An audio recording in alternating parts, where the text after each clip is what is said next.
Miss Charlene coming on to Tech Diversity Unplugged. Miss Charlene, how are you? I'm good. How are you? I'm good. Thank you so much for coming on. So, for our first question, I want to go ahead and just ask you to tell me about your company and how you landed in your current role. Sure. So I work for a company called Catapult Sports. It is headquartered here in Boston, and I work as a talent acquisition partner.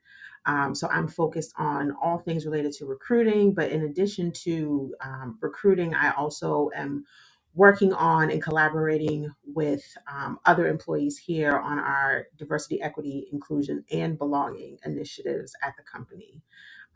So I am very active, very busy in that work, but I'm also very happy to be back in recruiting. Um, I previously was in a DE&I role prior to this position that I'm in now, but I always found myself being called back into the recruiting sort of talent management acquisition space prior to the DEI work I did in my last role. I was involved in sort of talent management, talent acquisition related positions, in addition to recruiting, HR. So, like understanding what it is to sort of manage talent, acquire talent, and everything in between. And I always found myself very passionate in that space and like naturally drawn in that work. So obviously, when I saw that, Catapult had a role with the opportunity to do that, in addition to still having some DEI related work, I thought it'd be a good opportunity to pursue. And they, of course, felt the same way. And so that's how I'm here.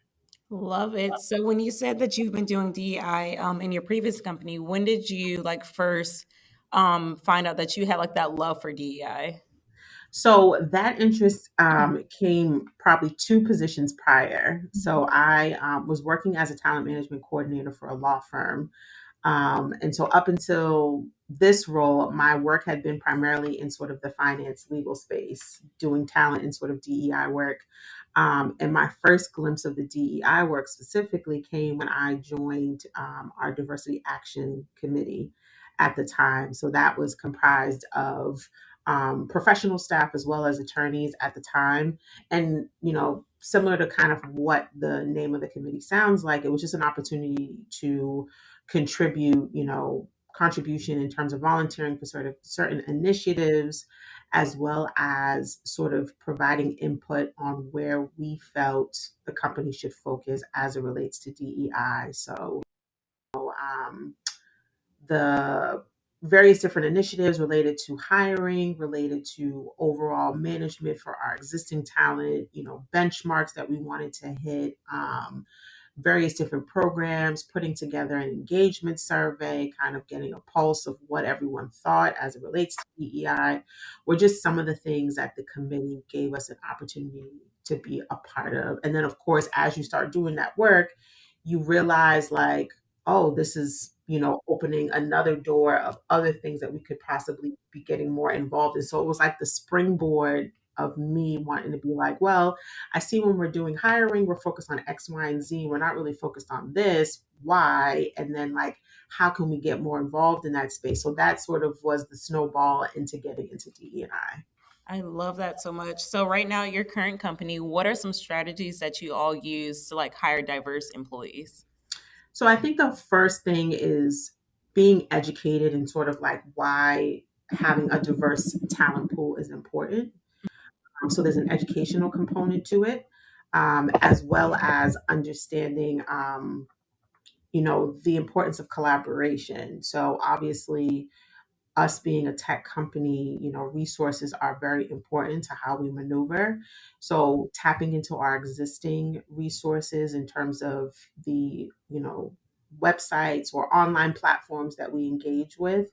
Obviously, LinkedIn is sort of like a staple for a lot of companies, but, not just posting the job, but like finding ways to engage with talent, being a little innovative in how we post, where we post, the people that we engage with, making conversation with, potential passive candidates, obviously finding ways in which to let people know about who we are and where those conversations are had. So, engaging at certain conferences when we have the opportunity to do so, talking about what we do in our work, and just being able to move the needle ever so gently in terms of our employer brand with respect to our hiring in conjunction with DE&I as well. I love that so much. Okay, so when looking for candidates, what are some key things that you guys usually look for? Um, well, obviously, outside of, being able to do the job, I think for me, a big thing is, how do you tell your story from a professional standpoint? We can all answer the general questions in terms of like, why are you interested in the job? But I think finding a candidate who goes the extra mile to sort of explain that why for them, that it's not just, oh, I need a job because my current job is getting ready to end or I'm bored in the role, but being able to sort of tell the why behind what you want to do and why you want to do it, I think is a big thing for a lot of recruiters in terms of how you tell your story and just explaining what that why is for them. Yeah, that is so true. I definitely agree with that. And then for our last question, what are some things your company does to make diversity like a thing like all around your company? Like you look at the executive team, you see diversity. Do you look at your other parts and do you see like diverse candidates? Yeah, so I think the big thing again is education. So I think Mhm. we are moving towards really emphasizing um, educating current employees as well as ourselves who are in this work and really just honing in on why and the how of why all of this is important. No company is perfect and there's always room to grow. And I think being able and accountable to that is the first thing, and then from there, figuring out where are sort of the key areas where sort of some of these DEI initiatives can be, readily and visibly shown. So obviously hiring is a big thing. So making sure that we're intentional in these spaces, obviously within our existing talent here at the company, the ERG groups that we have and ones that we're looking to sort of form moving forward. And being active in sort of making sure that we move the needle forward. It's not just the lip service and just saying that we want to do X, Y, and Z, but what is that looking like right now?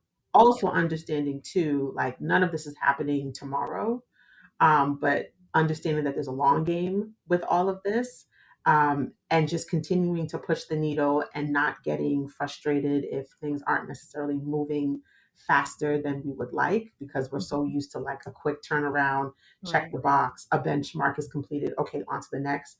You're dealing with people at the end of the day. And so because you're dealing with people, everyone is going to evolve at a different pace, but I think it's important to keep the pace going for as long as it needs to go, how it needs to go until certain things are actually changed and viewed and seen. And we actually have that sort of like, aha, we're in a diverse company sort of thing. Yeah. Oh gosh, I love that so much. Well, Charlene, thank you so much for sharing about your company, about how you land in DEI, just all the things you guys do. Your company Mhm. sounds like it is amazing, and so I Yeah. look forward to hopefully working with you guys in the future on some different things. So, if you have any other questions, you can go ahead and just ask me now, or if you have any other thoughts or any opinions about certain things.